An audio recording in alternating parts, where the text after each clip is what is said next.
Jake had made the decision to move his mother into our home without considering my opinion. He left all the preparations for the move to me. When he asked if my mom was all settled in, I replied, "Yes, she's settled. I've just sent all my stuff back to my parents' place." Jake's reaction showed his surprise. He clearly hadn't expected me to move back to my parents' home. After the initial shock, a cynical laugh escaped him, and he looked at me disdainfully. "What are you talking about, Ashley? You can't possibly live on your own." Little did Jake know about my determination and how much I've been earning lately. He assumed that spending all day in front of a screen meant I couldn't manage on my own. But he was wrong. I was resolved to prove him otherwise and demonstrate my independence. I wasn't about to ask for his help. My name is Ashley, and I'm 46 years old. Jake and I have been married for about 20 years with no children between us. My husband, an elite banker, has a penchant for fussing over details. Perhaps due to his profession or his personality, he still dotes on his 56-year-old mother.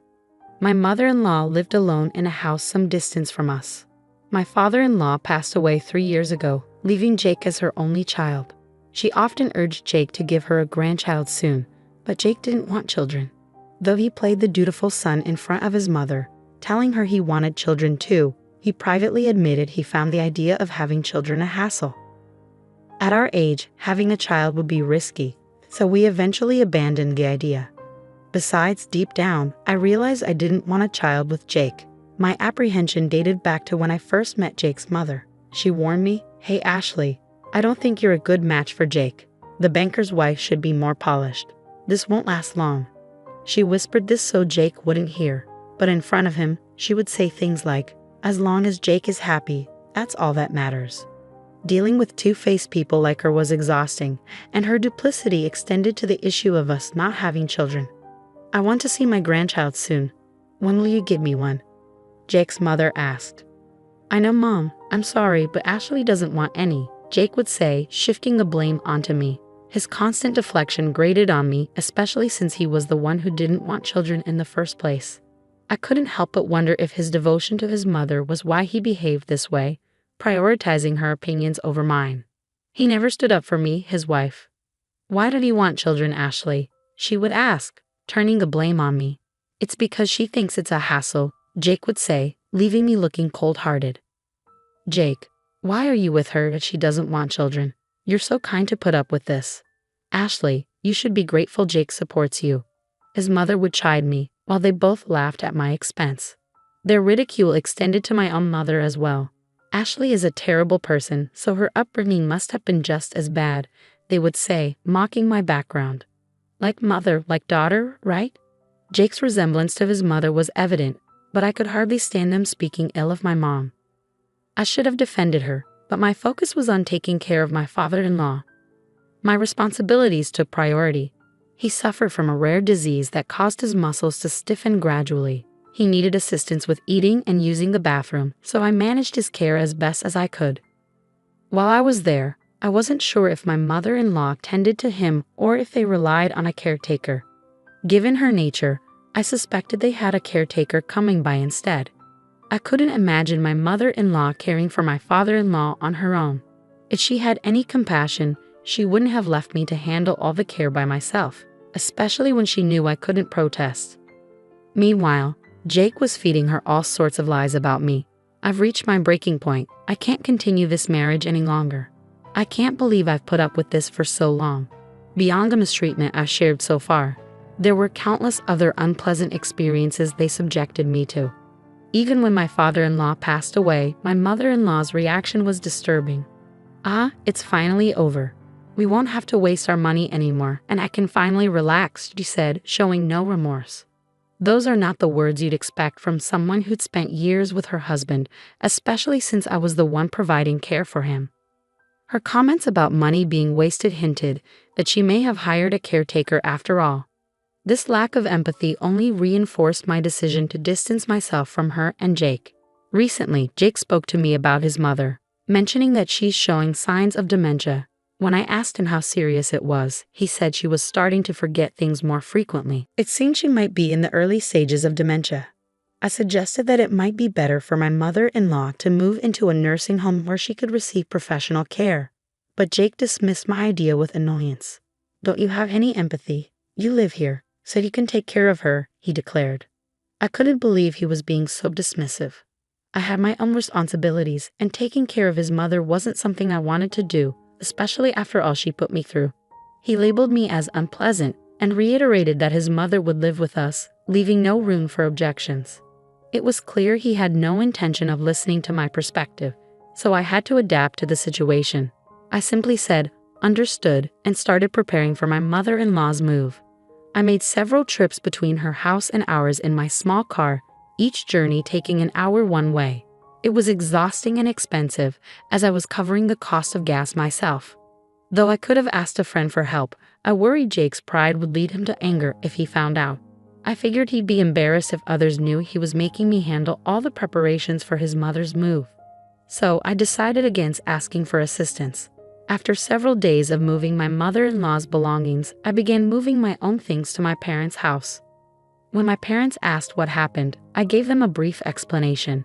They comforted me, saying I had been through a lot and had done well. Their encouragement gave me the strength to move forward. Summoning up the courage, I returned to our house to tie up loose ends. My parents insisted I didn't have to go back, but I couldn't bear leaving things unfinished. With a smile, I left my parents' house and headed home. However, upon arriving, Jake's fury greeted me. "Where have you been? You didn't even prepare dinner," he barked.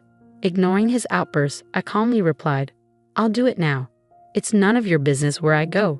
Jake's anger escalated, resorting to his usual tactic of yelling, "Who do you think is providing for you?"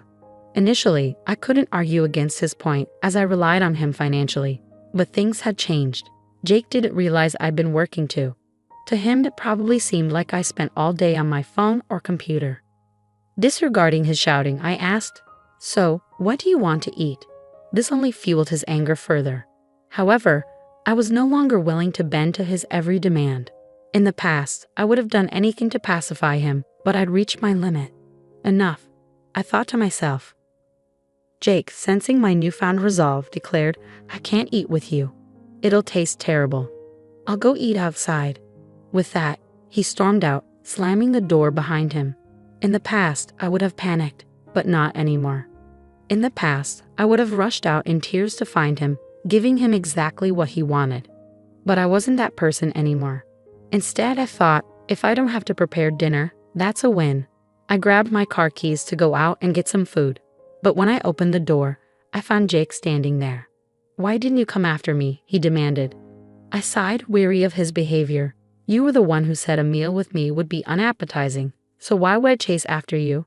I responded, frowning as I waited for him to understand. He babbled some nonsense about how I usually followed him when he stormed off. We went back inside, but Jake continued sulking like a child, behavior unbefitting a 56-year-old man. It was frankly repugnant. When I remained silent, Jake continued in his foul mood. "Did you finish moving my mom?" Jake had made the decision to move his mother in without consulting me, and he left me to handle all the arrangements.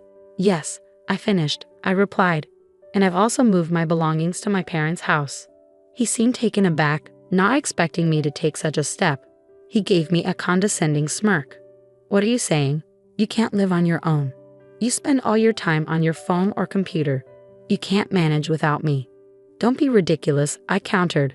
"I can absolutely live on my own, and I'll prove it to you. You may not realize it, but I can support myself just fine." Jake dismissed my confidence. "That's an obvious lie. Why bother telling it?"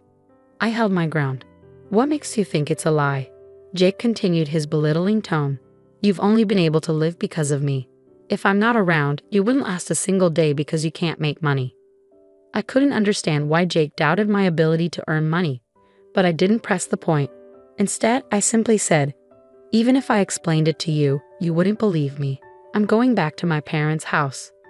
Jake responded, "If you're going back to your parents' house, we should get divorced. Don't come running back in tears later. Do whatever you want, but I predict you'll regret the divorce within 3 days and come back crying." "That's fine," I replied, calmly taking the divorce papers Jake had prepared. "Please sign here." Jake signed the papers with an arrogant smile. But I just glared at him, grabbed the papers, and left for my parents' house.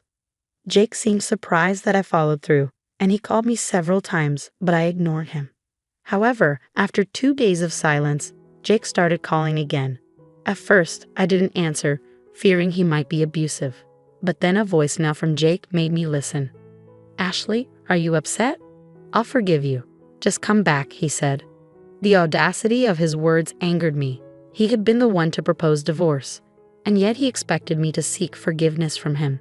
I knew I would never forgive him. Determined to confront him, I resolved to answer his next call. However, despite my decision, Jake didn't contact me again for a while. I assumed he had given up, but then 2 weeks after his voicemail, the phone rang. "Hello," I answered. "Ashley," Jake said, sobbing on the other end of the line. I was taken aback, wondering why a grown man was crying. I remained silent, but then I heard a strange scream from behind Jake. At the same time, he shouted, "Stop it, Mom." It was clear to me that his mother's dementia had escalated beyond his control. "Ashley, it's my fault. Please come back," he pleaded. "I don't know what you're talking about," I replied. "I left so you can go back." "I don't want to come back." "Please," he insisted. "I can't handle my mother with dementia and work at the same time. You must be struggling without my money." "I'm not struggling, and I have no desire to return," I said firmly. "We're a couple, right? Couples help each other." "Yes, they do, but we are no longer a couple." "We are strangers now," I countered. Jake protested, "I'm in so much trouble." "But when I was suffering, you didn't help me. You and your mother just laughed at me." "Okay, fine, I'll pay you." "How much do you want to look after my mom?" "I'll pay. You'll come, right?" "Do you really think you can buy my help?" I retorted. "Besides, I earn more than you now, Jake." "What?" he asked, shocked. I had never told him because Jake was the type to disapprove of me working. When I had mentioned wanting a part-time job, he had erupted in anger. Women should only do housework at home. It's shameful to work outside. It makes me look like I don't earn enough. Because of Jake's pride, I had to work in secret. I worked hard to earn money in ways Jake wouldn't discover. "What job were you doing behind my back?" he asked. "Stock trading," I replied. "A friend taught me how to do it, and I've been successful. Now I'm a professional trader, so you don't have to worry. I can support myself." "Please come back," he pleaded. "Why don't you take care of your beloved mother yourself? You're the one who suggested the divorce." "You actually filed the divorce papers," he said, sounding surprised. "Of course I did. I went to file them right away," I said. "If you have anything to say, please do it through a lawyer." At my cold response, Jake kept repeating, "I didn't really mean to divorce you. Please come back," but I ended the conversation saying I was busy and hanging up. I reached out to a friend who introduced me to a lawyer who agreed to represent me right away. From then on, all communication with Jake was done through the lawyer. The process took some time, but I managed to finalize the divorce. According to my lawyer, Jake's situation worsened. My mother-in-law's wandering habits had intensified, and she often snuck out at night and dined and dashed at convenience stores. She had been banned from numerous places, and at home, she smeared filth on the walls and ate things she shouldn't, causing chaos. Her shrill screams led to frequent complaints from neighbors and regular visits from the police. Despite the severity of the situation, Jake refused to use day services for his mother, citing his pride. "People might think I'm a bad son if I leave my mother with a day service. It's shameful. It's not something a capable man like me should do. Everything would be fine if Ashley just came back." As I heard about Jake's downward spiral, I learned he had become a shadow of his former self. His once robust frame was now thin and hollow-eyed, likely from lack of sleep. His ghost-like appearance had become the subject of neighborhood gossip. Upon hearing this, I thought to myself that it served him right, but I kept my thoughts to myself and thanked the lawyer. As for me, I moved to the top floor of a high-rise apartment with my parents. Jake had always looked down on them, but I was grateful to live in such a beautiful place with them. Now that I was finally free, I enjoyed my days appreciating the stunning views and living a happy life.